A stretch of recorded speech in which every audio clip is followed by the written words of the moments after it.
Today at 4 p.m. Central Time, we are expecting that Julius Jones will be executed. And this comes after more than 6 million people have signed a petition.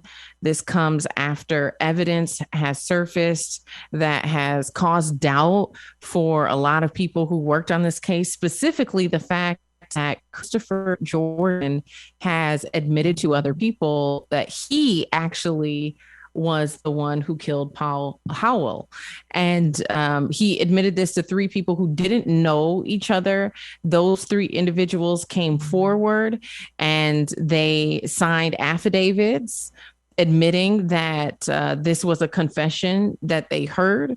And throughout the 20 years that Julius Jones has been in jail, he has remained, he has continued to claim his innocence. I believe we have some audio on this. I want you guys to take a listen from individuals who have been advocating on this issue. The governor there has less than 24 hours to decide the fate of Julius Jones. He was convicted of a murder in 2002, a murder he insists he did not commit.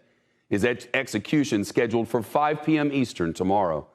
The state's governor, Kevin Stitt, has the power to halt it and commute his sentence to life in prison with parole.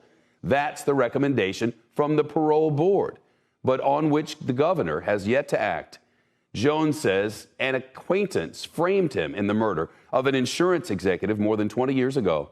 The governor's mansion now surrounded by a barricade of barrels and yellow tape in preparation for protests. Some big names are calling on the governor to take action.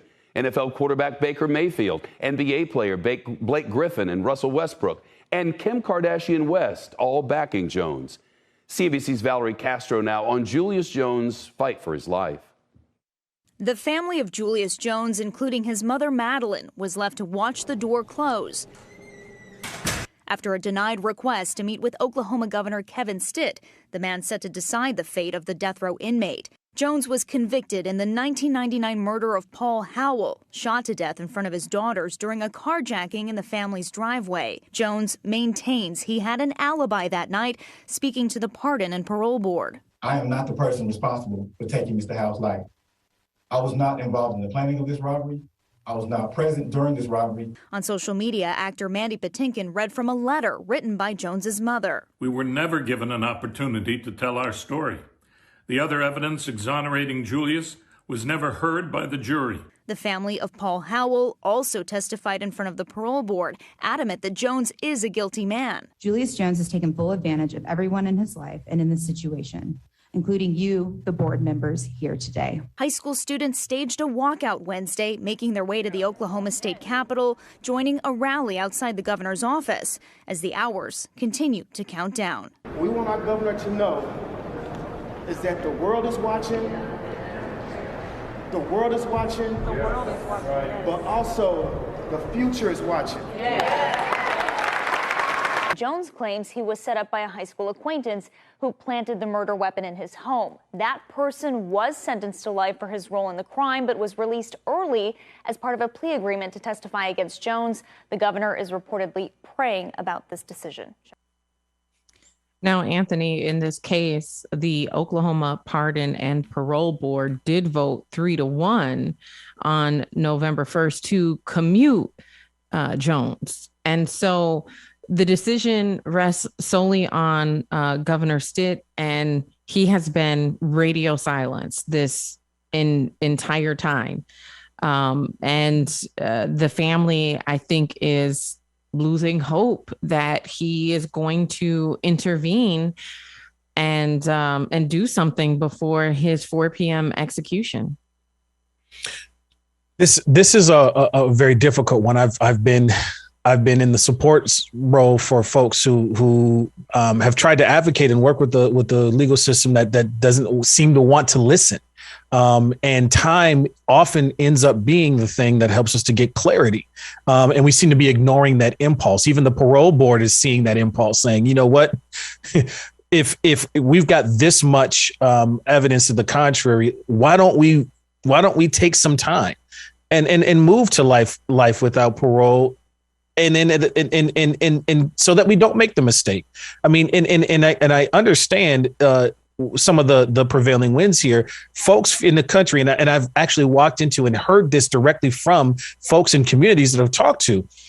Folks feel like justice is not going in their favor for those who want business as usual and want scary black men killed and locked in jail, and justice to them makes me feel like this bad guy's going to get it, regardless of whether or not we actually have the evidence that this is really the bad guy. And so I feel like there's folks who feel like they're losing these battles. The Chauvin trial represents a loss to certain folks.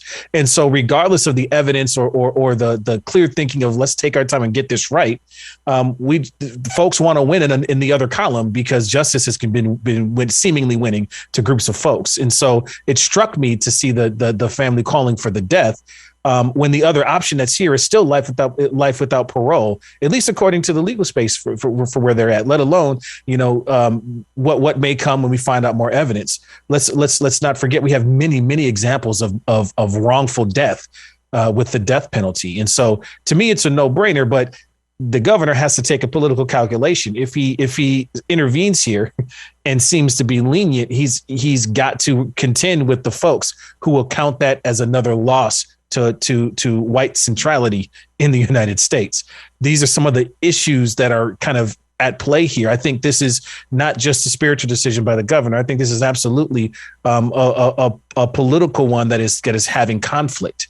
And so in that space, silence makes sense to me.